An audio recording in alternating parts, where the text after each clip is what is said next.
Hello, good morning, and welcome to JP Foundation on the YouTube platform. And I hope you are doing well. और sorry to say कि थोड़ी सी classes delay चल रही थी, थोड़ा सा वो कुछ काम आ गया था, थोड़ा सा हेल्थ इश्यू हो गया था, इस वजह से क्लासेस अपलोड नहीं हो पा रही थी। कह सकते कि थोड़ा सा डिले हो गया, 2-3 क्लासेस मिस हो गई। ठीक है, कोई बात नहीं, बट अभी आई एम फाइन और ठीक ठाक भी हैं। और काम आज से स्टार्ट हो जाएगा। मतलब कह सकते कि जो 9th की बैचेस की बात कर रहे थे, तो 2 चैप्टर फिनिश और आज उसी टिश्यू चैप्टर के कुछ क्वेश्चन आंसर्स होंगे। एमसीक्यू तो मैंने बनाया नहीं है, बट हाँ नेक्स्ट वीडियोज़ में एमसीक्यूज भी मैंने बना देना आपको, ताकि इसमें से भी 10 क्वेश्चन अगर मैं बना देता हूँ तो वहाँ से भी अप्रॉक्स वही क्वेश्चन होते हैं जहाँ से एग्जाम्स में फंसने के चांसेस होते हैं। उससे देखा जाए तो बहुत सारे क्वेश्चन होते हैं वहाँ पर। ठीक है, तो टाइम का आज वेस्ट नहीं करना क्योंकि बहुत ही ज़्यादा काम है।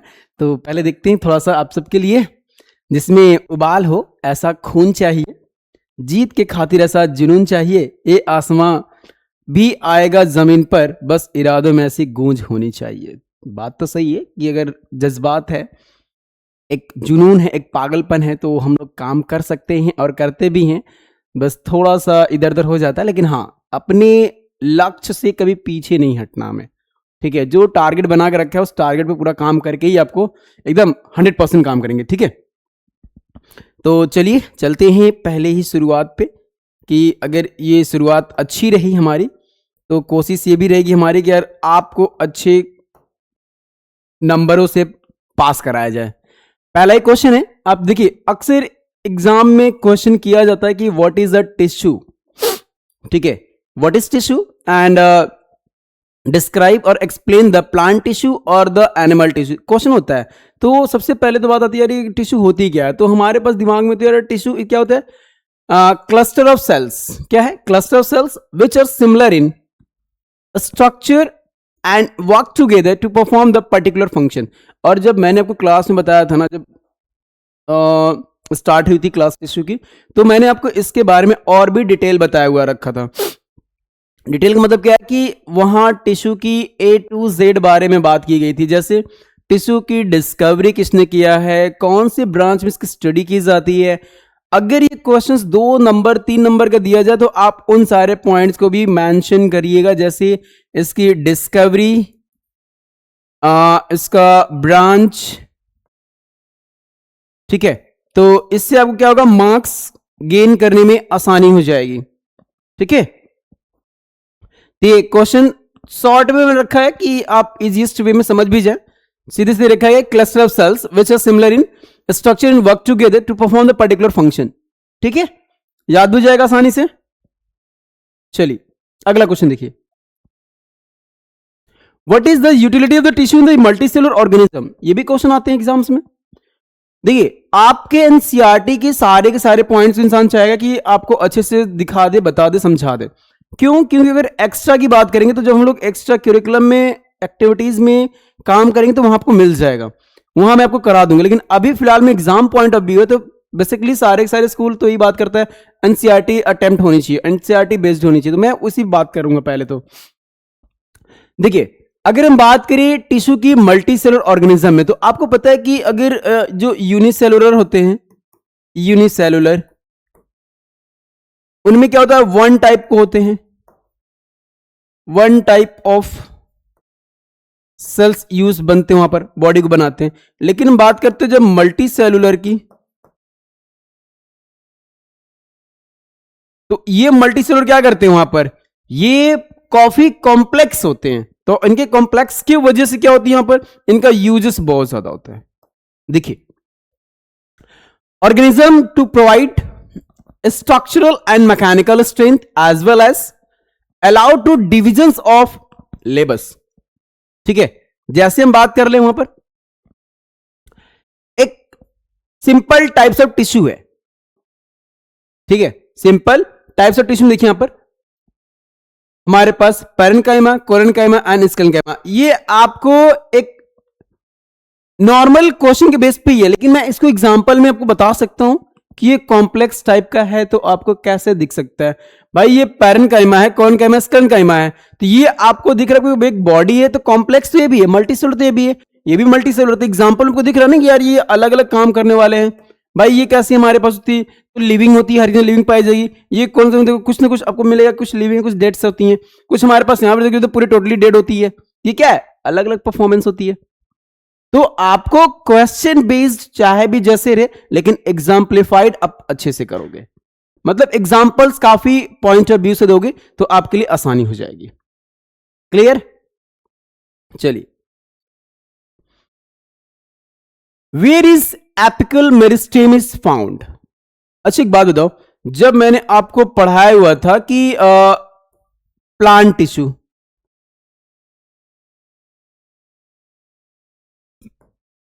प्लांट टिश्यू पढ़ाया आपको, प्लांट में दो आपको पढ़ाया गया था,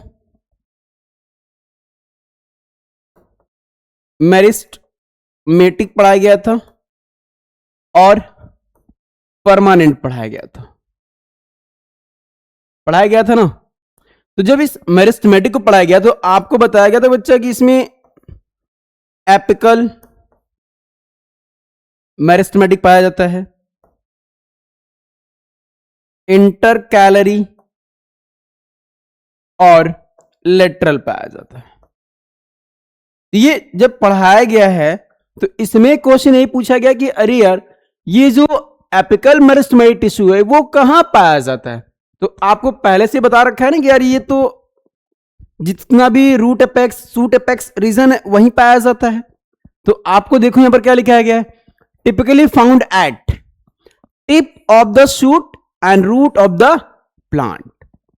दो जो एपेक्स रीजन पाया जाएगा, मतलब कह सकते सिंपली कि जो एपेक्स रीजन है, सिंपल वे में एपेक्स मतलब टॉप पॉइंट पे, ये होता है हमारा क्या, ये होता है हमारे एपिकल मेरिस्टेमेटिक टिश्यू का। क्लियर? अंडरस्टैंड? चलिए हम लोग आगे चलिए, देखिए नेक्स्ट क्वेश्चन। ये देखिए क्वेश्चन बार बार पूछा गया एग्जाम में, चाहे आपका यूनिट टेस्ट हुआ हो या फिर एज नॉर्मल हाफ ईयरली या फिर एनुअल एग्जाम हुए हैं, वहां पर भी क्वेश्चन पूछे जाते हैं। What is the make of the husk of coconut. पहली बात तो कि बहुत सारे स्टूडेंट्स होते हैं जो कि उनको कंफ्यूजन होता है, यार हस्क होता क्या है। अरे यार ये देखो है नारियल, ये क्या है नारियल, इसके ऊपर जो छिलका होता है जो ब्राउन ब्राउन कलर का होता है ना, उन्होंने नारियल की रस्सी से देखा होगा, ये जो जो छिलका होता है ये इसी को तो हस्क बोलते हैं। क्या होता है इसको, हस्क बोलते हैं हम लोग। जब भाई हस्क होता है तो किसका बना होता है, ये माइंड में आता है। अरे आपने सुना होगा बहुत, जब काम लगता है ना घरों में, तो जो मजदूर लोग काम करते हैं वहां पर, तो वहां पर एक रस्सी मंगाई जाती है, नारियल की रस्सी, काफी मजबूत होती है। क्यों होती है और किसकी बनी होती है, तो ये देखो यहां पर question, sclerenchymatous tissue which is the type of the permanent tissue and make up the husk of coconut। ये जो वर्ड है भैया स्क्लेरेंकाइमा टिश्यू, यही तो बनाता है हस्क ऑफ कोकोनट। और ये देखिए क्या करता है, causes the plant become stiff and hard। ये क्या करता है, stiff and hard होता है, मतलब कहते हैं कि इतना ये टफ होता है, इतना कहते हैं सॉलिड फॉर्म में होता है ना कि इसको ब्रेकेबल करना काफ़ी आसान नहीं होता, मतलब इजीली नहीं कर सकते इसको ब्रेकेबल, काफ़ी ये टफ होने की वजह से, मतलब कहते हैं कि लिग्निन होता है जो, और जो वहाँ पर पैक्टिन वगैरह होती हैं वो काफ़ी अच्छे से डिपोजिशन हो जाती है। जब डिपॉजिट अच्छी हो जाती है तो वहाँ पर उसको ब्रेकेबल करना तो आसान नहीं है, बिल्कुल नहीं होती है। अब देखिए यहाँ पर they are the tissue are the dead and their cells walls are the thickened because the presence of lignin. अभी मैंने नाम लिया था ना लिग्निन का, पैक्टिन्स का, ये क्यों होती है ये भी मैंने आपको बताया। ये क्वेश्चंस का जो सबसे मेन पॉइंट है, अगर मान ली बोल दे ठीक है कि यार कोकोनट जो हस्क ऑफ कोकोनट है वो हार्ड होती है, किसके वजह से होती है, तो आप बोल दोगे लिग्निन की वजह से होती है। ये भी मतलब एक क्वेश्चन के अंदर भी आपको क्वेश्चन मिल जाता है। अंडरस्टैंड? चलिए अगला क्वेश्चन देखिए, what are the constituents of the phloem. देखिए कॉन्स्टिट्यूएंट्स बोले या फिर एलिमेंट बोले, बहुत सारे हमारे जो एस्पिरेंट्स है वो क्या करते हैं, एलिमेंट्स में लिख देते हैं लिथियम है, सोडियम है, पोटेशियम है, हाइड्रोजन है, हेलियम, ये लिख देते हैं, लेकिन ये तो गलत हो जाता है वहां पर ना। अब गलत तब होगा जब आपके दिमाग में कुछ और चलेगा, जैसे सोना बाबू आता है ना अक्सर, तो इन सारे टर्मिनोलॉजी को हम लोग बाद में यूज करते हैं। पहले एलिमेंट्स का मतलब ये है कि यार जो कंटेंट है उस कंटेंट को बनाने में किन किन चीजों से यूज किया गया है। तो फ्लोएम को बनाने में किन किन चीजों को यूज किया गया भाई, ये कॉन्स्टिट्यूएंट्स है, ये एलिमेंट है। ठीक है, तो सोना बाबू के चक्कर में हम लोग क्या करते हैं, भुला जाते हैं। तो मैं चाहता हूँ कि मेरे स्टूडेंट्स जितने भी मुझे देखते हैं यार, पसंद करते हैं, तो उनके जो सोना बाबू वो बाद में याद कर लेंगे, पहले पढ़ाई कर लिया करेंगे। ठीक है, क्योंकि अक्सर ये चीजें वहां पर देखने को मिल जाती है। चलिए अब देखिए, तो ये फ्लोएम के एलिमेंट्स की बात करते हैं। तो जो फ्लोएम है वो बेसिकली कंसिस्ट होता है ना 4 एलिमेंट्स में। कितने एलिमेंट्स को होता है, 4 एलिमेंट्स को कंटेन किया रहता है। देखिए पहला क्या है हमारे पास, सीप ट्यूब्स, दूसरा कंपेनियन सेल्स, तीसरा फ्लोएम पेरेन्काइमा एंड चौथा फ्लोएम फाइबर्स।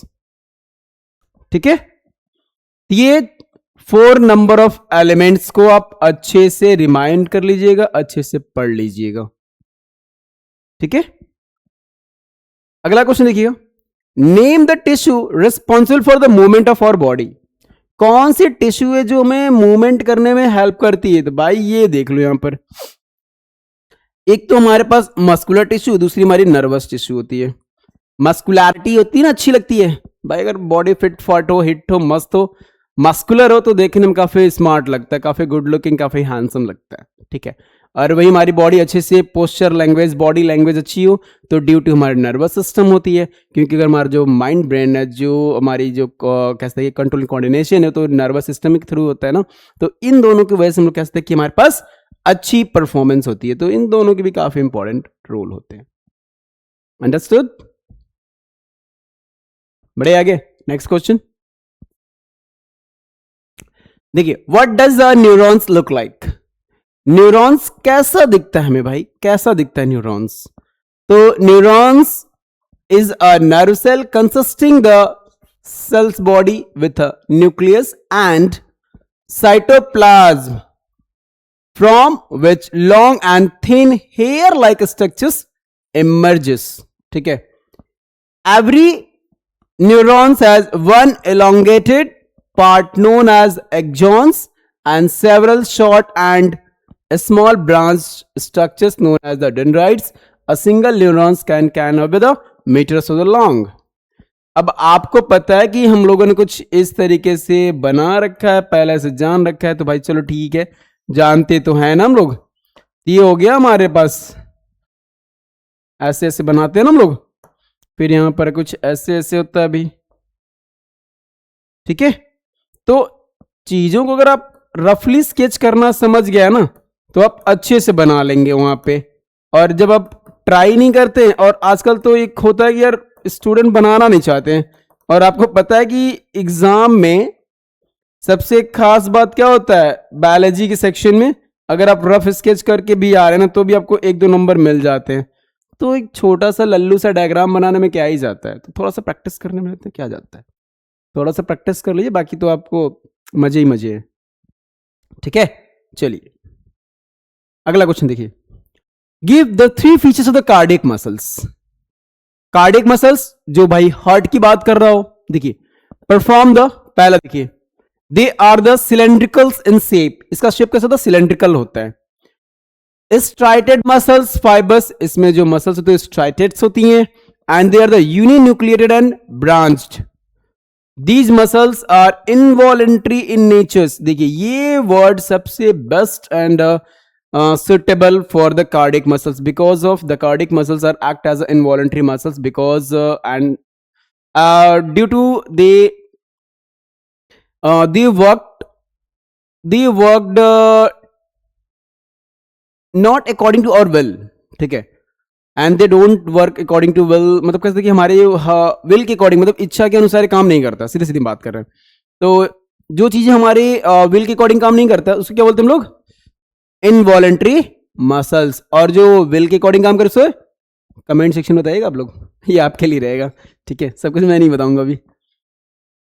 अब देखिए, what are the functions of the areolar tissue. Areolar tissue का क्या फंक्शन होती है, देखिए areolar tissue are the typically observe in animal cells and they are the connective tissue and are found in between the skin and muscles. ये कहां पाया जाता है?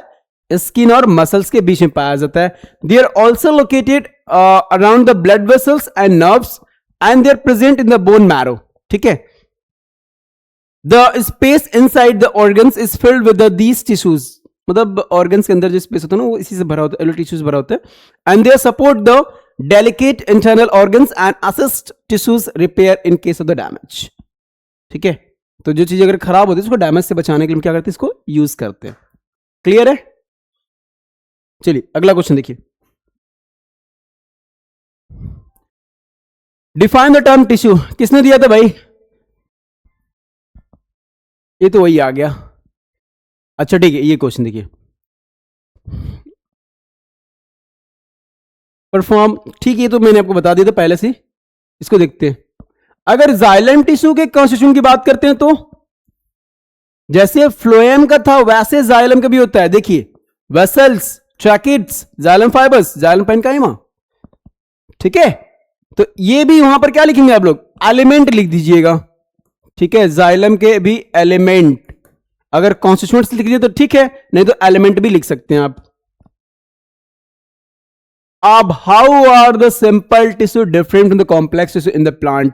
तो आपको थोड़ा सा, जैसे यहां पर अगर वो टैबुलेट करके देता तो आप ऐसे करते हैं, ये नॉर्मल लिखा है तो आप ऐसे भी लिख सकते हैं, कोई दिक्कत नहीं आएगी। पर आराम से उसको देखिए। डिफरेंसेस, सिंपल टिश्यू है, they are made up of the single types of cells that perform only one common functions. इनमें कैसा होता है? एक कॉमन फंक्शन होता है। कॉम्प्लेक्स का देखिए, ये they are made up of the more than one kinds of the cells that coordinate to perform one particular functions. दूसरा फंक्शन देख लीजिए हम लोग, दूसरा क्वेश्चन। ठीक है, ये बहुत सारे यहां पर करते हैं। What are the function of the stomata? Stomata का फंक्शन क्या होता है भाई? ये टीनी पोर्स प्रेजेंट होती है कहां पर? Outer layer of the cells and the epidermis. वो कौन सेल्स होती है? एपिडर्मिस की होती है। And stoma bring about the exchange of gases and transpirations. मैंने को पता है ना, वाइस टू गार्ड सेल्स, तो वहां से भी क्वेश्चन आ गया और आप ऐसे भी इसको कर सकते हैं। मतलब छोटा मैंने इसलिए रखा क्योंकि यार एग्जाम्स टाइम होता है, प्रेशर बहुत ज्यादा होता है, तो आप छोटे छोटे क्वेश्चंस को अच्छे से इन्वॉल्व कर लेंगे। Difference between the three types of the muscles fibres, diagrammatic solution करने यहां पर देखिए। ये चीजें हमारे पास, they are the different muscles fibres, they are the cardiac muscles present in the heart, involuntary natures, they have the one nucleus and they have the muscle fibers are branched. दूसरा हमारे पास smooth muscles found the lungs and alimentary canals. Involuntary muscles होती हैं, they have the one nucleus, they are the spindle shaped and ठीक है। चलिए next, striated muscles देख लीजिए। तीसरा, they are the connect with the bones.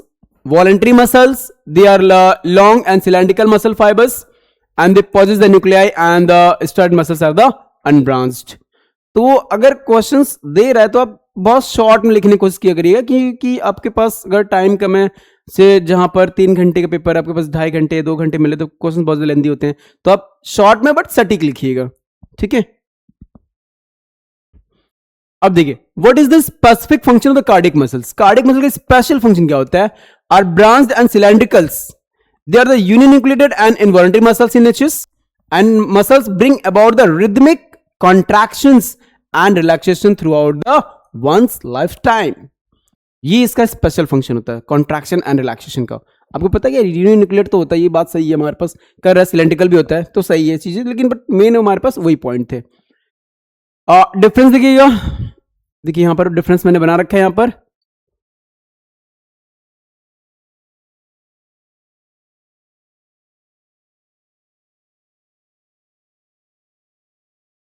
ठीक है, तो ये आप देख सकते हैं यहां पर, ये कैरेक्टर है striated muscles, unstriated muscles and cardiac muscles. तो तीनों के हम लोग यहां पर शेप एंड स्ट्रक्चर बात करते हैं तो लॉन्ग है, सिलेंड्रिकल है, नॉन टैपरिंग है, दे आर द अनब्रांच्ड है। अनस्टार्टेड में देख लीजिएगा, लॉन्ग है, tapering and they are the unbranched, cylindrical and non-tapering.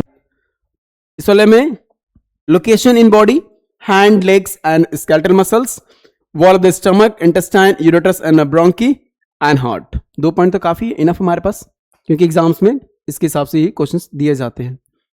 Name the followings, inner lining of our mouth, bones in humans, plants, our body, fluid matrix and brain. अब आपको बताने कि इसमें कौन कौन सी चीजें पाई जाती है। पहली बात, तुम्हारे पास कौन सा होता है जो हमारे माउथ की लाइनिंग बनाता है, तो भाई एपिथेलियल टिश्यू होती है। कौन सी होती है? एपिथेलियल टिश्यू होती है। अब देखिए, that tissue connect muscles to bones, मैंने आपको बता रखा है ना, एमबी, मसल्स टू बोन्स कौन होता है? टेंडन्स कहलाता है।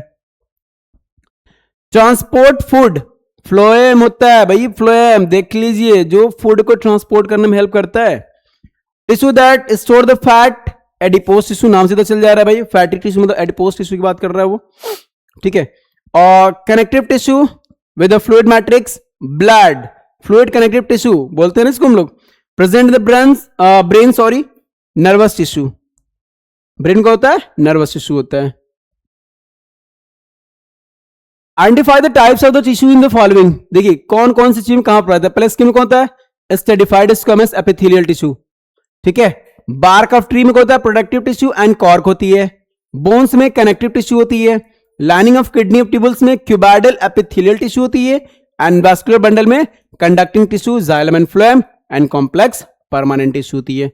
तो आप इतनी चीजों को अगर लाइनिंग वाइज भी करते हैं ना हम लोग, तो भी इजिली कर लेते हैं। तो आपका मेन दिमाग इस पे जाना चाहिए, यार जो स्किन है ना, उसके अंदर कौन सी टिश्यू पाई जा रही है। तो हमारे पास स्ट्रेटिफाइड होती है, स्क्वेमस होती है, एपिथेलियल टिश्यू होती है। तो आपने जब एपिथेलियल का टाइप पढ़ा हुआ तो आपको बताया गया कि स्ट्रेटिफाइड क्या होती है, ठीक है। तो ये वहां से निकाल कर रखा गया है क्वेश्चंस को। Name the region with the parenchyma tissue is present, कहां पे पैरेन्काइमा पाई जाती है? Pith of the stems and the roots. When parenchyma contain the chlorophyll, it is called the chlorenchyma. It is found in the green leaves. Parenchyma found in the aquatic plants has large air cavities which enables them to float and have been called the parenchyma. ये question आपके exams में बहुत बार पूछा गया, तो मैं चाहता हूं कि आप इसको अच्छे से पॉइंट को नोट डाउन कर लीजिए, और मैं इसको IMP भी लिख दे रहा हूं, ठीक है। What is the role of epidermis in plants? Epidermis का क्या रोल है भाई प्लांट्स में? देखिए, form the uninterrupted and continuous layers that has no intercellular spaces, it provides the protections. क्या करता है वो? प्रोटेक्शन प्रोवाइड कराता है, ठीक है। How does the cork act as a protective tissue? Cork cells are dead and the arrangement of the so is the dense and there is no intercellular space. Deposition of the suberin, देखिए ये देखिए suberin is observed on the wall of cells that make them the impervious to water and gases.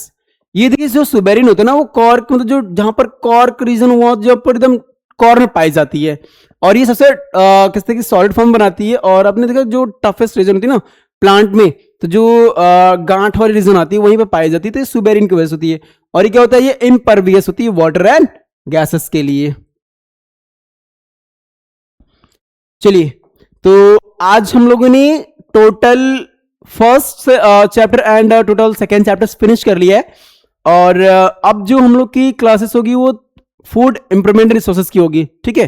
तो जो next class हम लोग चलेगी वो आज कंटिन्यू चलेगी। अब उसमें कोई डिले नहीं किया जाएगा, क्योंकि अभी क्लासेस को बताने भी है, समझाने भी है। तो आप लोग तब तक के लिए राधे राधे, माता रानी कृपा पे बनी रहे, मस्त रहिए, अच्छे से रहिए, ठीक है। मिलते हैं कल।